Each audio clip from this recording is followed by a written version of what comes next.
Galnet News Digest, 15th of September 3308. We read the news, so you don't have to. In this week's news, we review what we know about the events following the firing of the Proteus wave. We discuss the peace movement, and we consider 3 moving stars.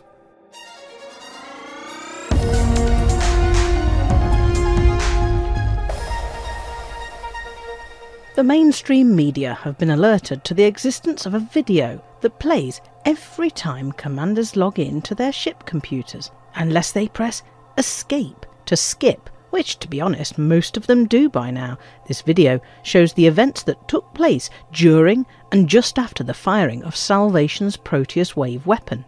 In simplified terms, Salvation detonated the Proteus wave. An equal and opposite detonation of something else in the Thargoid structure fired a minute or so later. The Thargoids came back to life with new superpowers and destroyed everything human in the system. At the end of the video, there's a strange sound that some in the less than mainstream media have called the Thargoid roar.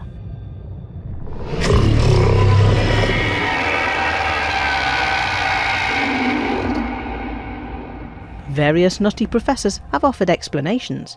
In ascending order of credibility, Professor Seamus Madigan reckons it might just be a residual echo of the energy pulse from the site of the Proteus wave. Dr. Jiang Hui Xin thinks it might be a rapid and urgent burst of communication, perhaps an SOS signal.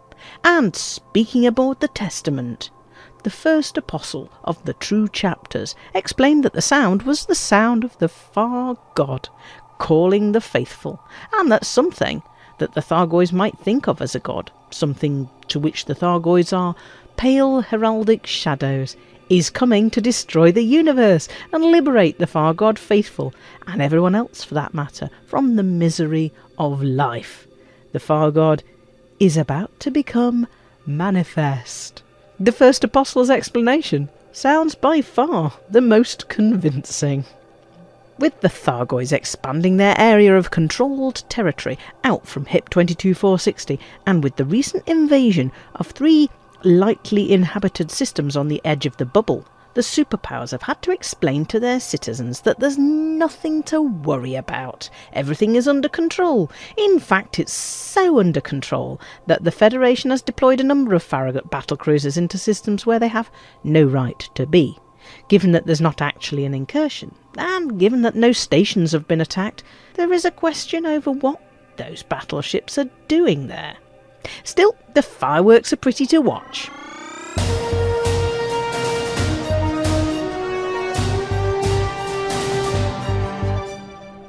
The mainstream media is talking up war with the Thargoids, according to the rapidly growing Xeno peace movement. The Thargoid Advocacy Project, which believes that the only way to end the current conflict is by dialogue with the Thargoids, has claimed that the current apparently aggressive behaviour being exhibited by the Thargoids can be attributed entirely to defensive behaviour, and that the media's focus on Thargoids fighting in AX conflict zones is a blinkered view of these complex and intelligent creatures. Activist Timothy Culver explained that the Thargoids lived in the Pleiades, Witchhead, California and Coalsack regions long before humans moved in to steal the Thargoid meta-alloys. When the Thargoids tried to defend their lands, they were slaughtered in their thousands by the invading humans. Culver believes that the recent invasion by Thargoids of the 2N Persei, Chun Pindit and Tekidjal systems are peaceful reprisals for Salvation's Proteus wave weapon of mass xenocide, which is built inside what many believe to be a crashed Thargoid hive ship. The Proteus wave is the second attempt humanity has made to destroy the Thargoids. The Thargoids have never attempted to wipe out humanity. Culver says that the Thargoids may be using warfare to communicate with humanity in the only way humanity understands. A bit like mime or interpretative dance, but with guns.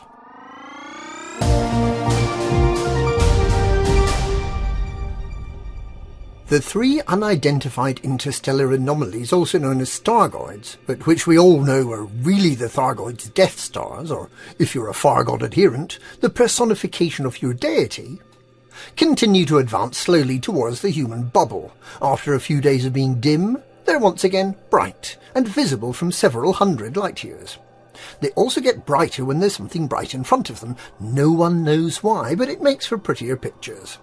Current locations are Call 69 Sector JG-WC2-0, Uchost DW-T D4-7, and Sleggy DS-E B56-0, all some way south of Barnard's Loop.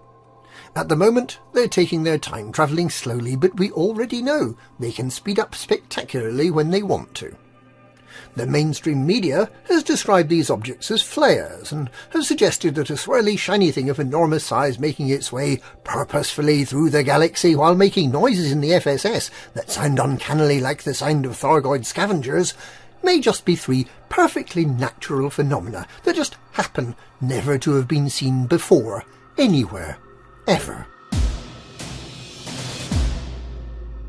And that's this week's Galnet News. Galnet News, we read the news so you don't have to.